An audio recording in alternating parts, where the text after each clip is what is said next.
અથવા આજના આપણે ચેપ્ટર 2 બહુપદીઓ એમાં સ્વાધ્યાય 2.2 એમાં પ્રશ્ન નંબર 1 કે નીચે દર્શાવેલ દીર્ઘ બહુપદીના શૂન્ય શોધો તથા શૂન્યના સહગુણકો વચ્ચેનો સંબંધ ચકાસો. એના દાખલા આપણે આજના વિડીયોમાં જોવાના છે. તો વિડીયો ચાલુ કરતા પહેલાં જો ચેનલ સબસ્ક્રાઈબ ના કરી હોય તો જલ્દીથી ચેનલને સબસ્ક્રાઈબ કરો અને નોટિફિકેશન પર ક્લિક કરો, જે જેથી કરીને આપણે કોઈ પણ વિડીયો મૂકેલો સૌથી પહેલાં તમારી પાસે આવે. તો આજનો વિડીયો ચાલુ કરીશું. પહેલું છે x² + 10x + 16. તો મિત્રો અવયવ કઈ રીતે પાડવાનો? તો પહેલા પદનો સહગુણક અને છેલ્લું પદ ધ્યાનમાં લેવાનું. તો પહેલા પદનો સહગુણક 1 અને છેલ્લું પદ 16. તો 16 આપણે એ રીતે પાડવાના કે 10 આવવા જોઈએ. આપણે સ્ટાર્ટિંગ ભેગું કરવાનું 1 થી. તો 1 × 16. હવે આપણે બંનેનો સરવાળો કરીએ તો 10 આવે ના. બંનેને બાદબાકી કરીએ તો 10 આવે ના. તો તે વડે તો 2 × 8. હવે બંનેનો સરવાળો કરીએ તો 10 આવે. તો આપણે પહેલા લખીશું કે p of x બરાબર x² + 10x + 16. હવે શૂન્ય શોધવાના છે. તો પહેલા આપણે લખીશું કે p of x ના શૂન્ય શોધવા માટે p of x બરાબર 0 લેતા. તો માટે 0 બરાબર x² + 10x + 16.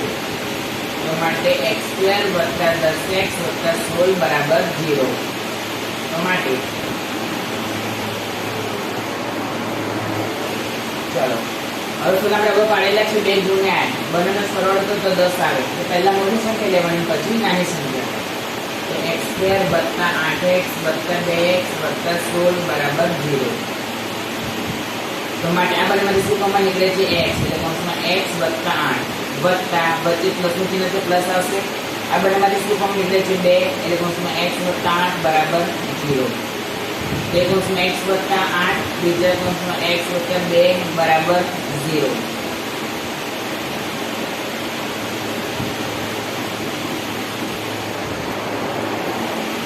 તો માટે x + 8 બરાબર 0 અથવા x + 2 બરાબર 0. તો માટે x બરાબર 0 - 8 અથવા x બરાબર 0 - 2. તો માટે x બરાબર શું આવે? -8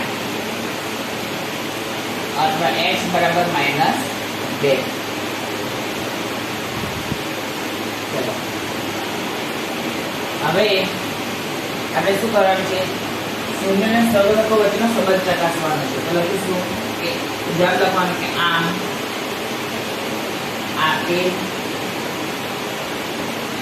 બહુપદીઓના શૂન્યો -8 અને -2 છે. ચલો હવે શું કીધું છે કે શૂન્યના સહગુણકો વચ્ચેનો સંબંધ ચકાસો. એવું લખીએ કે શૂન્યના સહગુણકો વચ્ચેનો સંબંધ ચકાસે એવું લખ્યું હોય તો આપણે શું શોધવાનું? શૂન્યનો સરવાળો અને શૂન્યનો ગુણાકાર. તો હવે શૂન્યનો સરવાળો આલ્ફા પ્લસ બીટા -8 - 2 એટલે -10. ચલો આલ્ફા પ્લસ બીટા પર સૂત્ર શું છે? -2 આ માઇનસ શું છે? સૂત્રનું બી કેટલા છે? 10 અપોન એ તો 1 કેમ કે x નો સહગુણક કેટલો? 1 -2 આ માઇનસ છે સૂત્રનું. હવે 10 જોડે શું છે? x. એટલે આપણે લખીશું x નો સહગુણક. x જોડે શું છે? x². એટલે આપણે લખીશું x² નો સહગુણક.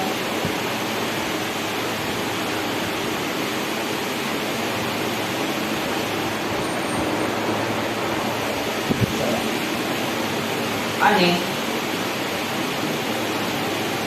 શૂન્યનો ગુણાકાર.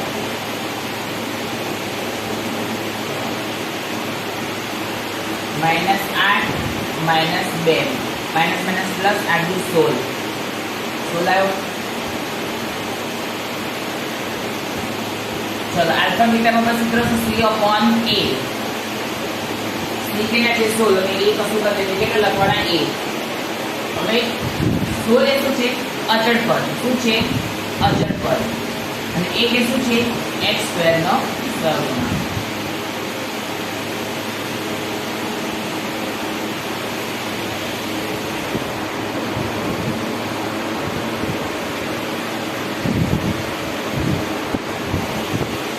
તો મિત્રો આજના વિડીયોમાં આટલું જ. ચાલો ફરી નવા વિડીયો સાથે મળીશું.